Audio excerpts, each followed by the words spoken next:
Welcome to The Explainer. Today, we're diving into a toolkit built with some amazing insights from the Iftihar Learning Hub. And the entire goal here? Mastering the absolute most crucial part of your class, the very first 5 minutes. Look, if you're a brand new teacher stepping into a classroom with zero experience, those first few minutes can feel, well, totally terrifying. You're probably sweating over classroom management or terrified you'll completely blank on your carefully laid lesson plan the second 25 pairs of eyes lock onto you. But hey, take a breath.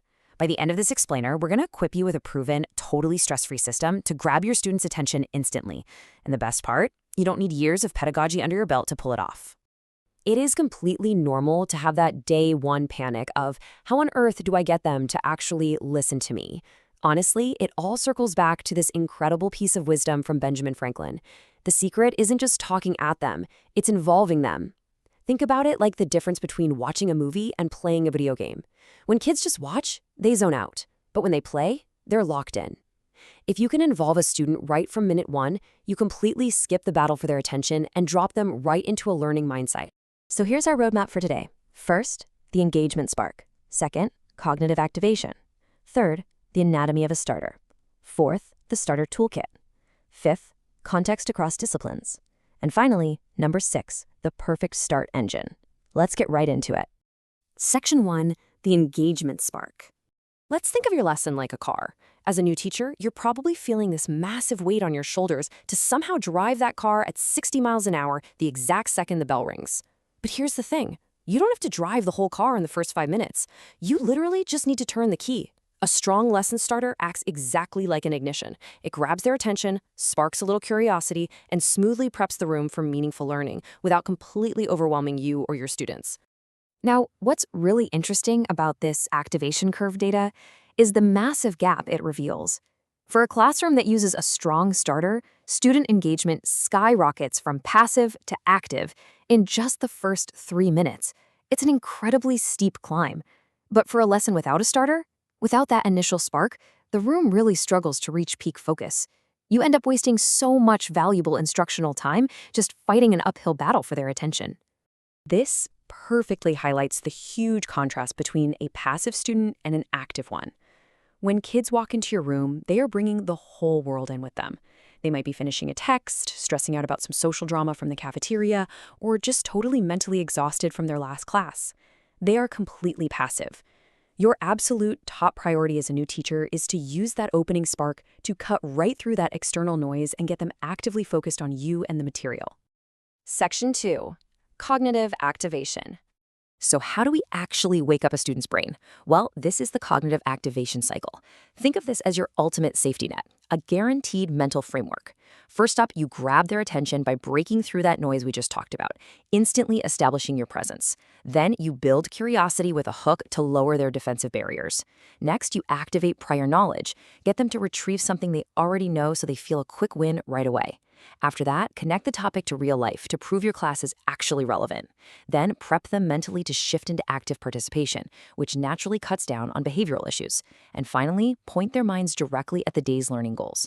Boom, the whole room is on the exact same page. It's a seamless, step-by-step cycle that unlocks focus every single time. Section 3, anatomy of a starter. Okay, so how do we map that cycle onto the clock? We literally break the first 5 minutes into 4 distinct boundaries. Minute 0 to 1 is the hook, your quick moment of initial provocation. Minutes 1 to 3 form the process. This is where the kids actually do something, like thinking independently or pairing up. Minute 3 to 4 is the connection, where you reveal how the activity ties into the core topic. And finally, the bridge, where you seamlessly shift all that great energy directly into your formal lesson target. Now, if you only remember one thing, make it this golden rule right here. A starter is the spark, not the fire. It has to be strictly capped between 3 to 7 minutes. This boundary is absolutely vital. If a starter drags on for 15 or 20 minutes, novice teachers can completely lose track of the main objective. Suddenly, your starter just ate the whole class period and you're frantically rushing through the actual material you needed to teach. Keep it contained. Section 4, the starter toolkit. All right, let's get into the highly practical stuff you can literally use tomorrow. This starter strategy selection matrix comes straight from the If the Heart Learning Hub, and it is a brilliant cheat sheet for teachers with zero experience. It perfectly balances the setup effort you have time for, low prep versus high prep, against the type of engagement you want, whether that's quiet individual reflection or collaborative teamwork. Need something low prep that gets kids talking? You can find a strategy for that exact combo. Have time to source a great image for quiet reflection? You can easily map that out too. It takes all the guesswork completely out of your planning. Let's look at some real classroom examples, starting with provocation strategies. The goal here is immediate cognitive friction. You could use a question starter and just casually ask, hey, what do you think would happen if there was suddenly no gravity? Or throw a brain teaser on the board. I have cities, but no houses. What am I? The answer is a map. As a new teacher, you don't even have to say a word. Just write it on the board before they walk in and watch them start debating with each other the second they sit down.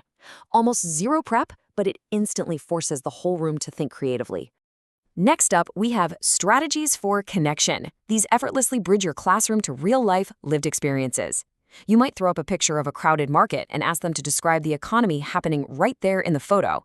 Or imagine this, your students walk in expecting a dry science lecture, but instead you've got a massive, relevant news headline about a recent climate change event projected on the wall. You ask them how it affects their exact neighborhood. Instantly, the energy shifts. The room buzzes because you're showing them exactly why today's lesson actually matters in the real world. And then we have strategies for action. These are fantastic because they guarantee full classroom participation using really fast routines. Take a think, pair, share about solutions to plastic pollution. Every single student has to talk, but only to one partner. Or a mini poll for a quick show of hands to get an instant read on the room's consensus. Because these are active but incredibly low stakes, they are perfect for building up the confidence of those shy kids who might be terrified of speaking in front of the whole class. Plus, they require absolutely zero teaching experience for you to facilitate smoothly. Section 5. Context across disciplines. The best part? These exact strategies adapt to absolutely any subject you might be assigned to teach. Whether you're showing a crazy high-impact experiment video in science, a number puzzle in math, an ancient map in history, or a deep reflection question based on a specific Quranic verse or hadith for Islamic ed, the mechanics of engagement are identical. The content changes, sure, but the strategy of the spark is exactly the same every single time. So, take a second right now. Imagine your own classroom tomorrow morning. Which of these specific starter strategies fits perfectly into your very next lesson plan? Mentally committing to just one tool right now is the absolute first step to transforming your confidence at the front of that room. But wait, we can't forget the integration thread. A starter completely fails if it just exists in a vacuum for entertainment. Think of it like a beautifully built bridge that doesn't actually connect to a road. It might look nice, but it doesn't take you anywhere. Your starter has to act as the initial anchor point. It pulls up prior knowledge, introduces key vocab, shows real-life application, and seamlessly drops the student exactly at the day's formal learning objective. It all has to connect. Section 6. The perfect start engine. Let's bring this whole thing together with the perfect start engine. This perfectly compares your prep work as a teacher to a car's ignition system that ultimately drives the whole lesson forward. When it's meticulously prepared, strictly timed, and highly varied, your starter literally becomes the engine powering the entire classroom's engagement. Let's quickly summarize the 5 engineered parts of this system. 1. The blueprint. Great starts are prepped in advance, never improvised. 2. The governor. This keeps it short and focused. Forget the governor and your starter derails the whole lesson's timing. 3. The transmission. This ensures everything is relevant to your core objectives. 4. The alternator. This reminds you to mix up your strategies so kids don't get bored. And 5. The drive shaft. This ensures full inclusion. If you forget the drive shaft and only call on the 2 loudest kids, the engine stalls. It only moves forward if the whole classroom is participating.